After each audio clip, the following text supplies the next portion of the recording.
Hello and welcome to a very special edition of Full Throttle. It's the Daytona. We do this from time to time to go over some big races, some big wins, get, give you guys a little bit of a reaction with me tonight to cover it all. I have Jake. What's How up, you Justin? doing? Well, how about you? Oh, another day in paradise. Another day in paradise.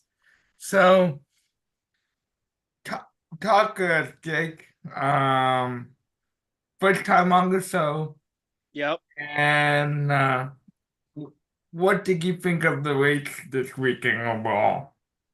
Well, the cup race was very exciting, especially there in the last stage.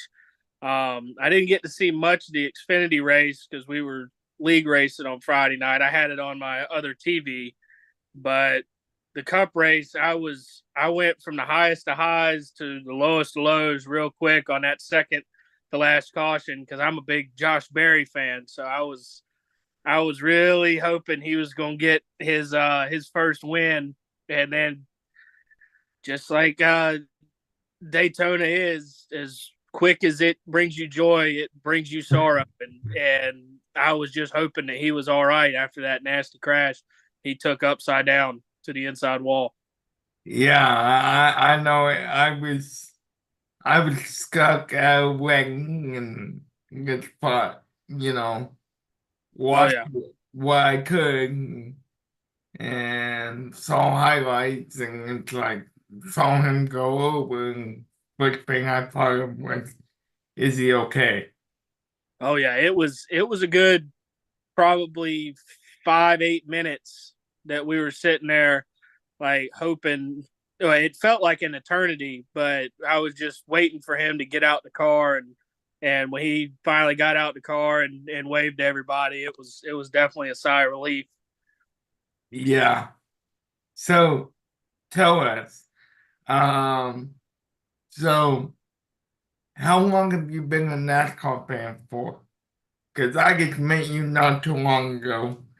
So I've been a NASCAR fan since I could remember. I mean, those two Mark Martin cars up there at the top, I got when I was those were my first two I remember cars getting, and the first ever race I went to was, if I remember correctly, it was the fall.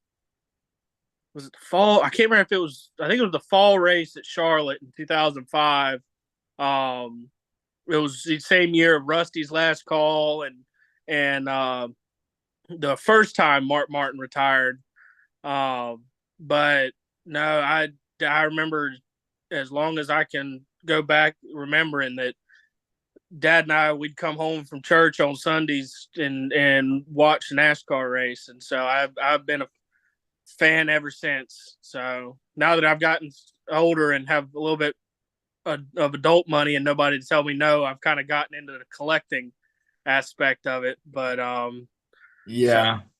gotten to go to a few more races this year. I actually the one of the most memorable things I can remember from actually being at a NASCAR race was the first year, the first and only time I've ever been to Daytona for a race was in 2013 for the 500.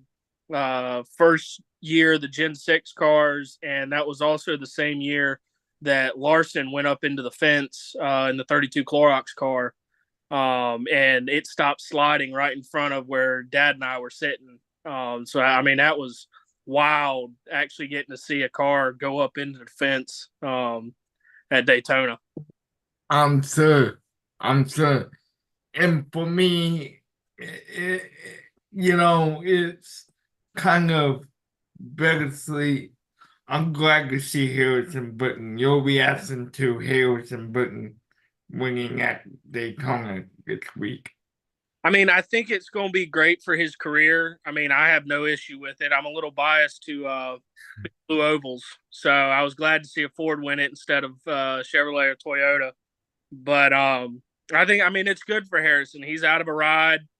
Josh Berry's getting in that car next season. Quite frankly, with the exception of a few runs here and there where he showed flashes of potential.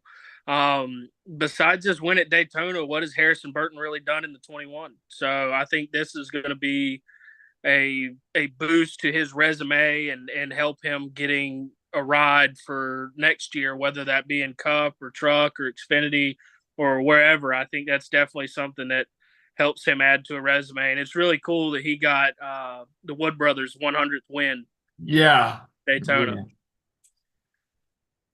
yeah. I can't help but have you been on social media since it happened and I, saw Jeff Burton's reaction? oh, I got to watch it live. That was cool. That was really cool. It reminded me a lot of Daryl Waltrip's reaction when Michael Waltrip went to victory lane at Daytona. I've seen clips of it. That was a little before my time, but when Ned Jarrett called the race where Dale Jarrett won his first race at Daytona in the 18 Interstate Batteries car for Joe Gibbs way back. So I believe that was the Dale and Dale show, is what they called that race, because Dale Jarrett and Yeah, Dale Sr. were the two guys to beat. yeah. Mm-hmm. So And it's really cool getting to see a father in the booth react naturally. No, there was no staging or anything, or anything coming from the directors. That was just pure emotion right there, and so it was really cool to watch the mayor react to his son getting his first win, especially at such a big place like Daytona. yeah. Um, so what do you think for the playoffs here? Duncan is of course one of the reasons I wanted to get you on here is get your reaction to Darlington being the final race of the season and talking about Daytona, talk NASCAR, and Well, and I think heading into Darlington, that's not just a track that you fluke into a win at. That's a track that you have to hit everything right. You have to race the track more than you race the guys around you. I'm looking at Chris Buescher, and I think he's had this one circled on his calendar since May. Which I was actually at that race in May where him and Reddick got together. I was in turn 3 and 4 in the infield, got to watch that happen as like live as it was going. He's been snookered quite a few times this year, where I'm not saying he should have won, but he was in place and just circumstances didn't happen. Um, I could see him or maybe Eric Jones on the outside looking in, possibly Ross, but I don't really know. He had that one good run, but then he hasn't really run that well at Darlington, or at least winning speed at Darlington, as far as on the playoff cut line looking in. Bubba Wallace, he ran pretty decent. He was a top 10 car at Darlington in the spring, but the Lady in Black and the Southern 500, that's a whole nother animal. And with it having to be the last chance for everybody to lock themselves into the playoffs, I think outside of the guys that are already locked in, most of the guys I believe that are locked in have won at Darlington, whether that be in the Xfinity Series or in the Cup Series. So they know what it takes to get around that track, and I don't see us having a new winner. I think as long as Buescher has a decent race, I think it's the playoff field. It's going to be tough for Chastain and Bubba Wallace to get into the playoffs. yeah, I tend to agree. Now with Harris and Burton winning, that gets make it 10 times difficult. Absolutely. We thought it was going to be difficult when um Austin Dillon won, but we all know what happened there. So Well, and that's something that's interesting too, because there you got there's a slim chance, but you got to remember tomorrow, Monday, there's going to be the final appeal. So we don't even know if Chris Buescher's locked in. I have a feeling it's not going to get overturned, but there is still a small chance that Austin Dillon gets added back to that playoff field. And now you've got Buescher on the outside looking in, and Bubba Wallace and Ross Chastain in pretty much must win territory going into Darlington if his win is reinstated for playoff eligibility. But I don't think it will be. no, I don't think it will be. This because it wasn't fair. No, it wasn't.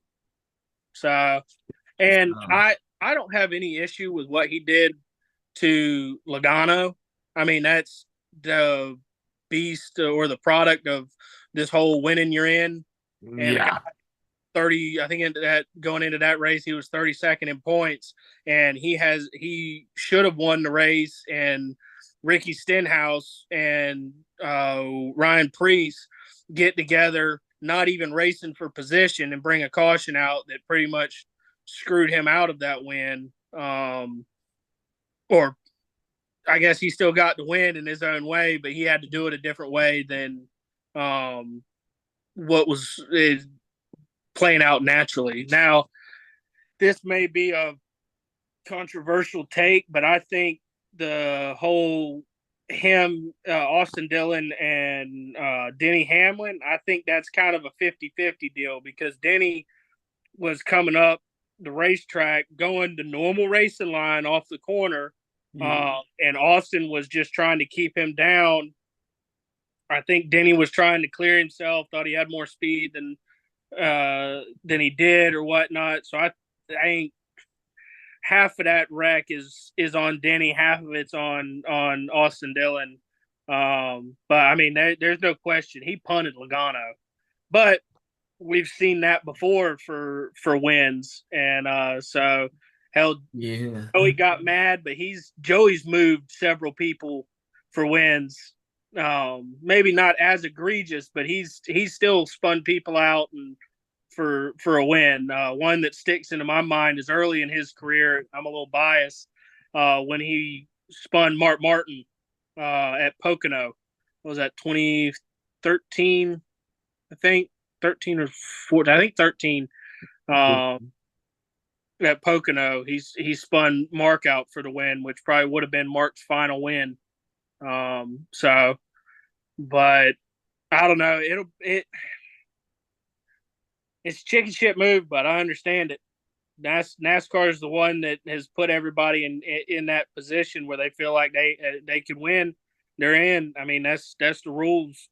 So they eliminated the top 30 in points, or I think it was top 30 or top 25 in points rule, where now it's anybody. If they win, as long as they run all the races, they're in.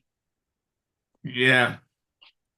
So you think I will get reinstated next year? Uh, it's hard saying, not knowing. Yeah. I don't think so.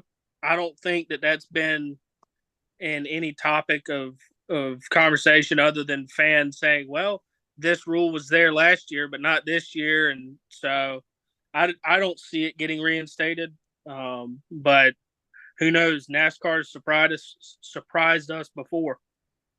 Yeah. So, but real quick, I want to dive into one more race with you, Okay. and we'll wrap this up.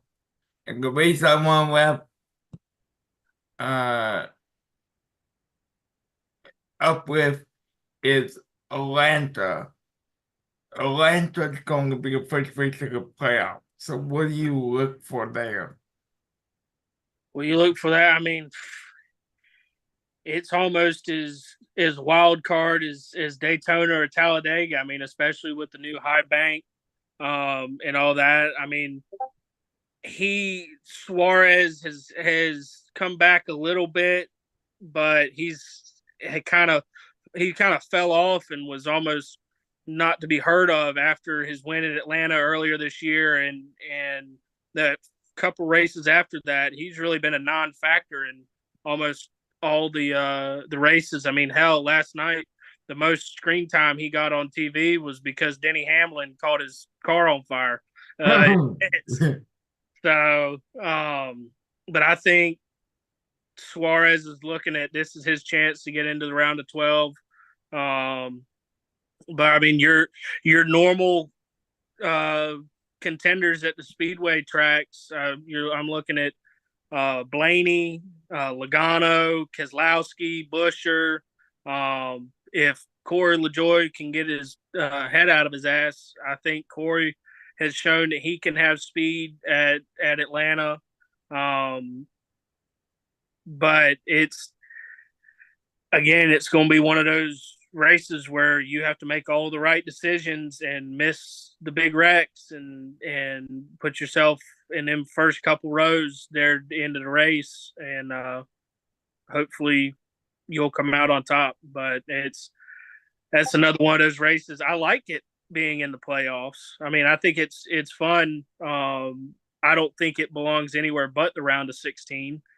I don't think it belongs anywhere else. But I'm thinking that you're going to see a lot of those guys that are below that round of 12. They're going to probably be aggressive because looking at that might be their best shot at advancing. Especially guys like Harrison Burton. Yeah. So But no, I hope we can do this again. And I hope you had fun helping me do a little recap on what we've seen and what we have coming up. absolutely, buddy. This was a lot of fun.